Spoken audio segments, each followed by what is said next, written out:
There's one story in the Bible that has fascinated, shocked, and sparked debate for centuries. A story of two ancient cities, Sodom and Gomorrah, wiped out in a single fiery moment during the time of Abraham. For many, this tale has been written off as nothing more than a symbolic warning, a myth meant to teach about divine justice, with no real history behind it. But what if the story was true? What if there was actual, physical proof, evidence you could touch, that these cities once stood, and that they really were destroyed in a sudden, fiery disaster? Today, what was once thought of as a religious legend is being looked at through the sharp lens of modern science and archaeology. And after decades of searching and failed attempts, experts believe they may have finally uncovered the true location of Sodom and Gomorrah. The evidence they've found? It's not just convincing, it's jaw-dropping. And the way it matches the Bible's description is almost unbelievable. Before we dive into this incredible discovery, make sure to hit that subscribe button so you don't miss more amazing finds like this one. Alright, let's get started. According to the Bible, in Genesis chapters 13 and 19, Sodom and Gomorrah were part of a region called the Cities of the Plain. This was a rich, green land near the Jordan Valley, so beautiful and fertile that it reminded people of the Garden of Eden.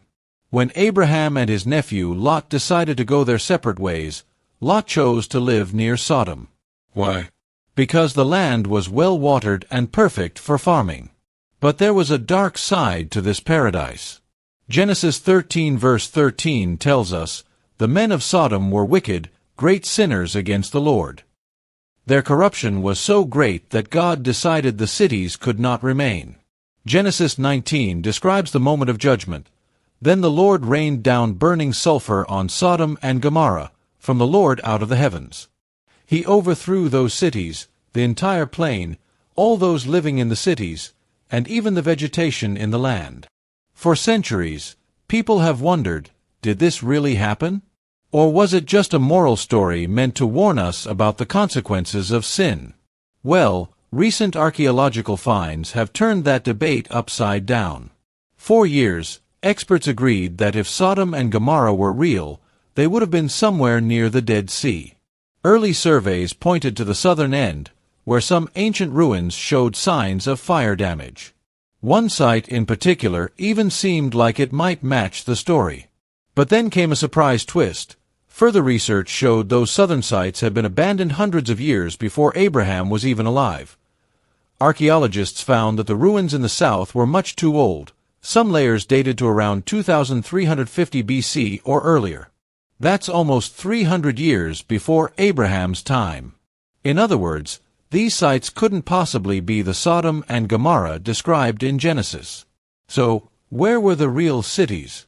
To find out, we need to go back to the Bible, specifically Genesis 13.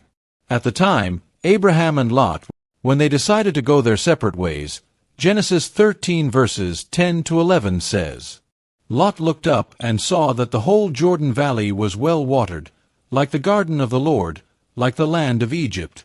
So Lot chose for himself the whole Jordan Valley and set out toward the east." This gives us two important clues. Lot traveled east from Bethel and Ai. He chose a lush, fertile area that reminded him of Eden, and settled near Sodom. That means Sodom would have been east of Bethel, in the Jordan Valley, across from the central hill country, not in the southern Dead Sea region like many once believed. This points us to the northern part of the Dead Sea, near where the Jordan River flows in. And there's more. Genesis 14 mentions battles in the valley of Siddim, which scholars now believe is a flat plain in this northern area. The bitumen pits, mentioned in the same chapter? Those naturally occur here too. Even Ezekiel 16 verse 46, which says Sodom was south of Jerusalem, doesn't actually contradict this, because in Hebrew, the word used can mean something different than we might think at first glance. In ancient times, maps often pictured east as straight ahead. That meant to the right could actually mean east, and this fits perfectly with the idea that Sodom was in the northern Dead Sea region. With that in mind, archaeologist Dr. Stephen Collins turned his attention to the area north of the Dead Sea. After digging through old surveys and doing years of research, he came across a site called el-Hammam in the Jordan Valley. This wasn't just any city, it was the largest city in the entire region during the Middle Bronze Age, the very time connected with Abraham. To put its size in perspective, Dr. Collins said you could fit 10 copies of Jerusalem's ancient city of David inside its walls. Excavations began in 2005, and what they found was jaw-dropping. The city had been destroyed in a sudden violent event, then left abandoned for hundreds of years. At first, experts thought the destruction happened around 1600 BC. But as more evidence poured in, over 40,000 artifacts and detailed pottery studies, the date lined up exactly with Abraham's lifetime. And the cause? That's where it gets even wilder. Archaeologists found pottery melted into glass, some bubbling like lava. Zircon crystals formed from extreme heat. Bricks scorched and foundations completely obliterated. Entire buildings blown apart, with walls thrown from their bases. Even more incredible, scientists discovered desert glass across the area, something that only forms at over 6,000 degrees Celsius, 10,800 degrees Fahrenheit. Dr. Collins said, "We have pottery melted into glass, bricks baked like ceramics from unimaginably high heat. It's pure devastation." After this fiery disaster, el-Hammam and the surrounding towns stayed empty until the Iron Age. The once rich land became infertile, exactly like the Bible describes. Even the story of Lot's wife turning into a pillar of salt could make sense here. The Jordan Valley is loaded with salt deposits, and a massive airburst could have vaporized moisture, leaving layers of salt across the land. All of this evidence points to one truth: the story wasn't a myth made up centuries later.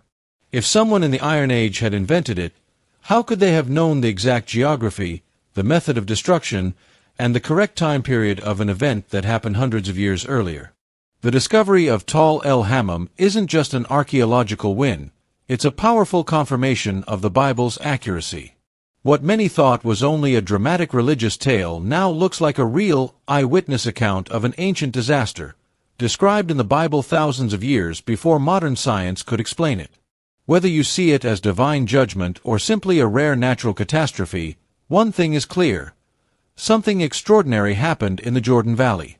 And the Bible recorded it with astonishing detail. So, have Sodom and Gomorrah finally been found? All the evidence says yes. Let us know what you think in the comments, and don't forget to subscribe so you don't miss our next incredible